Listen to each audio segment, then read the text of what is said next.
If you're like me and you have trust issues with a lot of service providers, you've gone through a lot of heartbreaks in their hands, you flinch whenever somebody says hey boo to you, and you are tired of spending millions of dollars all because you want to maintain your beauty, then you are at the right place.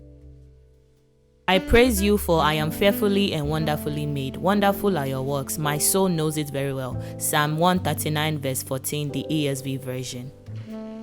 The first step of my maintenance routine is always sugar waxing, and I actually ran out, so I thought this was the perfect time to share a detailed tutorial on how I make my sugar wax fail proof. So what I'm using to measure out the sugar right now is half a cup. I'm just going to take 4 scoops of that, so technically 2 cups, but just in case you are confused, you're like, you said 2 cups but you are measuring out 4 cups. That is half a cup in my hand. And honestly, the measuring cups do not really matter. What matters the most is the ratio of the sugar to liquid. So 2 parts sugar, half a part of something acidic like lemon juice, and then half a part of water. So I measured out for half a cup of the sugar, which means I'm going to measure out half a cup of the lemon juice, and then I'm going to measure out half a cup of water. Adding lemon juice helps to prevent the sugar from turning into candy at the end. The acidity of it breaks down the molecules of sugar, so that's how you're able to get that waxy texture. This is the part where a lot of people mess up, including me. You want to do this on like medium to low heat. I actually used the wrong pot for this amount of sugar wax, so the sugar wax kept like rising up too fast and almost spilling over the stove. Like, I reduced the heat and everything, it kept almost spilling, and usually I'm done in 15 minutes when I use like a wider pot for this amount of sugar wax. But I was trying to be cute, I was trying to try something different, and the sugar wax was like, we are warning you, we're going to swell up.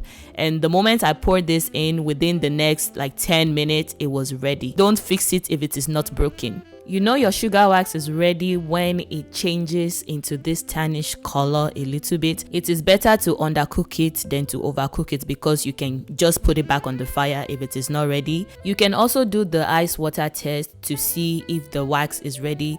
Basically, you just take a few drops of it, drop it into like ice water. If it sinks to the bottom and it's like gooey in your hands, then it is ready. I don't do it anymore because I want to say I'm a master at sugaring now. This is about an hour later after letting the sugar wax to cool down. Let it cool down. Don't go and use it directly. You will burn yourself. In addition to the wax, you will need some sort of powder, waxing strips, and popsicle sticks. All 3 of them will be linked on my Amazon storefront. Would you believe me if I told you that this was 2 months of growth? I don't know what sugaring is doing to my armpits, but they keep coming back finer and finer. Before you apply the wax to your armpits, you need to get rid of the moisture, and I do that by applying baby powder. And in terms of how to apply the sugar wax, you want to apply it in the opposite direction of growth and rip in the same direction of growth. So since my armpit hairs, they grow upwards, I'm going to apply it downwards and I'm going to rip it upwards.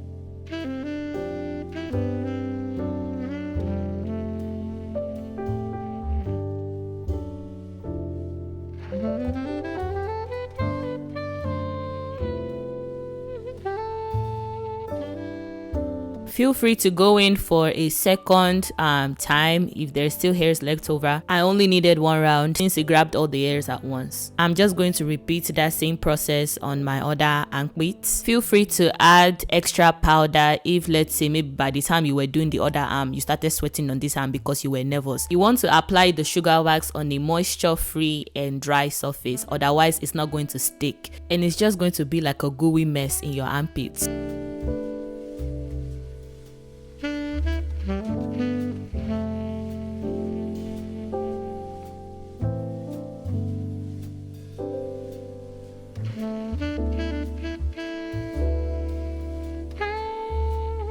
I'm all done sugaring my armpits. I'm going to wipe off the residue or any, stickiness that the sugar might have left behind. I'm applying some almond oil as my aftercare treatment to prevent any ingrowns and to soothe irritation.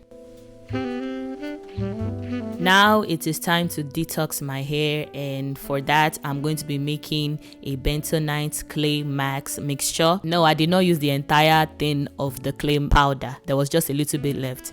But to that, I'm also adding a little bit of apple cider vinegar and a little bit of water. This one I don't have measurement for, okay? Listen to your heart. Follow the Holy Spirit, like I always say. I always make my masks to the texture of toothpaste, not too thick, not too thin either. I'm starting off on freshly detangled and damp hair.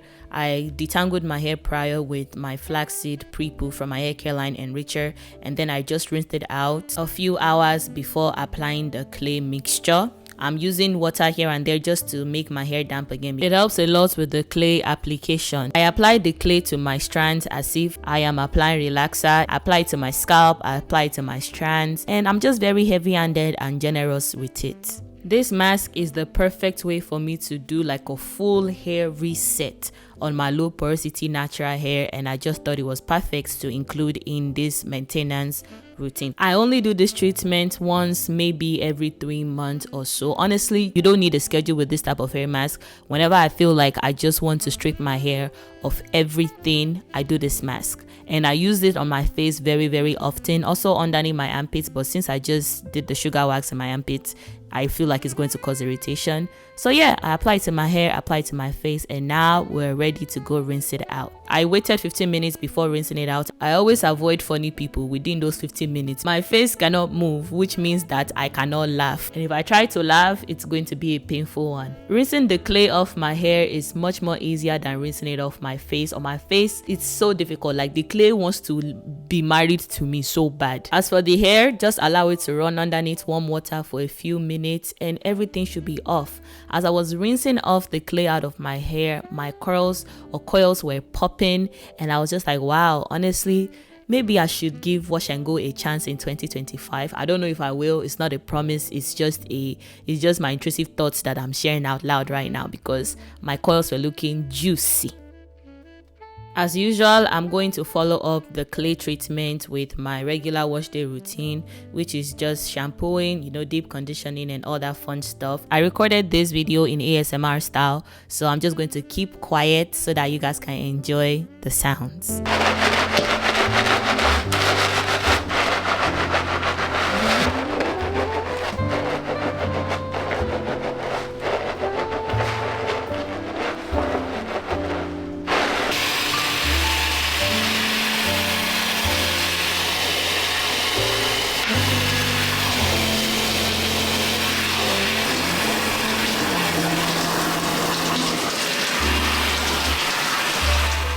I'm back, and now that I'm done shampooing my hair, I'm going to be applying my green tea rinse, which is literally just green tea and water. I'm applying my deep conditioner with the green tea still in my hair. If you wanted a more detailed video on my full wash day routine, I'm going to link it up in the cards for sure. Everything I do after wash day, like after this step, is also in that video, so make sure to check it out in case you're curious on how I was able to grow my hair, like what is my routine. This is 2 days later after my full wash day routine, and now it's time to dermaplane my face.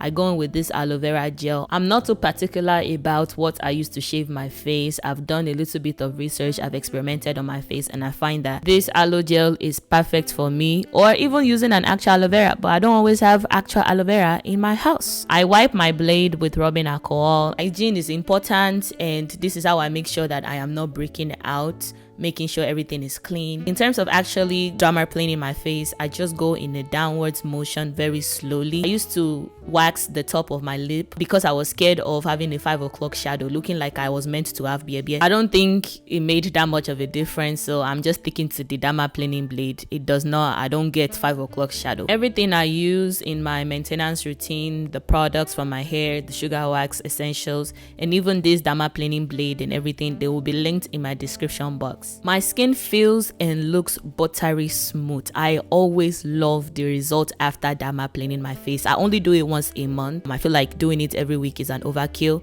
and as aftercare, I love doing honey mask or some sort of face mask, usually honey, because it actually helps to heal any type of wound that you might have caused by accident on your face, and it's just overall very good for healthy skin.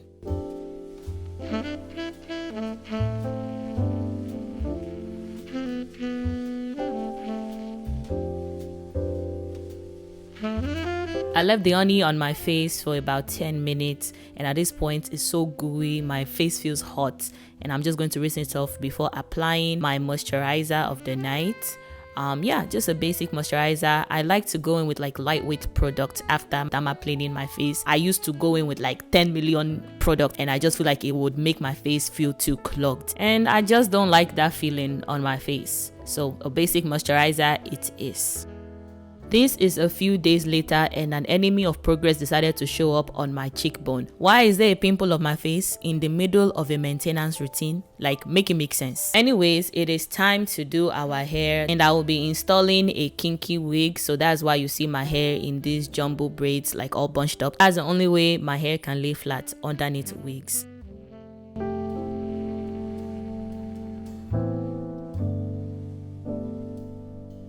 To make the glueless wig look natural, I like to apply foundation to my wig cap and my wig. But why is my foundation gasping for air as I'm pressing on it? Why is it telling me that I ran out of foundation? I don't even wear makeup that much. With the little bit I was able to force out of the bottle, I just applied a little bit to my wig cap. I'm doing a side part, that's why I just put it on that side. I applied it on my lace, and I'm just going to wear the wig like I'm wearing a hat. That's the thing I love about glueless wigs. Not gonna lie, at this point, me myself, I was like, I don't think I should trust the process, because it's been a while I've kind of laid a wig. Like, I'm not a wig connoisseur, like I don't know anything that I'm doing, and this is a maintenance video. This part of the video is not a tutorial. I don't even remember where I got this wig from. I kind of just went into my stash, grabbed it, washed it, and called it a day. From the few videos that I have watched and what my friend taught me, I'm just going to go in with this hairspray spray, and then go in with my hot comb just to make everything flat.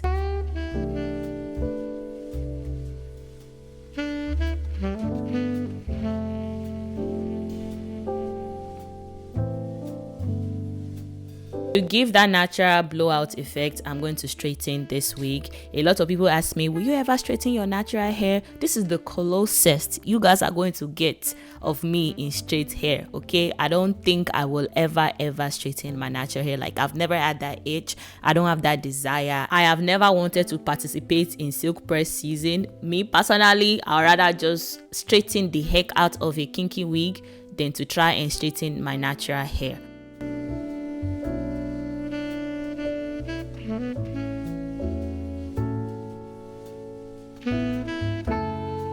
So I tried to put in like a little bit of loose curls into the wig so it can frame my face better, and I was struggling. I don't know how to curl hair at all. Like, this session was humbling. It was like I didn't know how to use my hand anymore. Like, am I right-handed? Am I left-handed? I was really going through it. And then the smoke, I almost set off my fire alarm so many times, and me myself, I was gasping for air. I don't know what was going on this day. Like, I just don't know how to curl hair. At some point, I just gave up, accepted my fate, just told myself, it's okay. It is not by force. It is what it is. So I sprayed my hair with the spritz, did a little bit of like a little edge action right there so that it can look more natural. And that was it. I am obsessed with lash clusters. I love the way it looks like I got lash extensions without paying lash extensions money or lash extensions time. I use this brand, You Cool Me Lashes. They're on TikTok shop.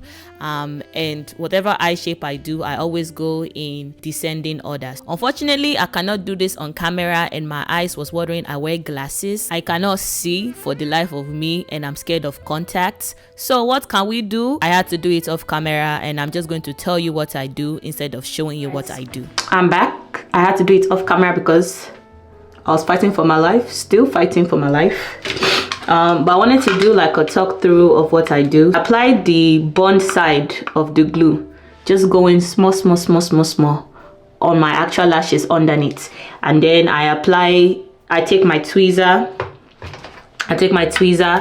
put lash 18, lash 16, wait, no, I did 18, 16, part 1, and then I went in again with my bond, with the bond side, and then I repeated that whole process again. So 18, 16. So now all I have to do is to apply the seal side of things, but I think I can do that on camera. Putting on the lashes today was kind of Oof, Lord. If you want your lash clusters to last, you cannot be selfish with the sealant. You need to go in with that seal, apply it very generously underneath your lashes, over your lashes. Doing this causes my lashes to last about 2 weeks. If I don't willingly pull them out, they will literally stay on my face for about 2 weeks. And that is the end of today's video. I really hope you enjoyed this type of content, you know, like self-care maintenance routine video. Let me know if I should do more of these. Please make sure to like, comment, and subscribe. Also turn on that notification bell so that the next time I post, you'll be the very first person to know about it. I love you and Jesus loves you too. Bye, Richie.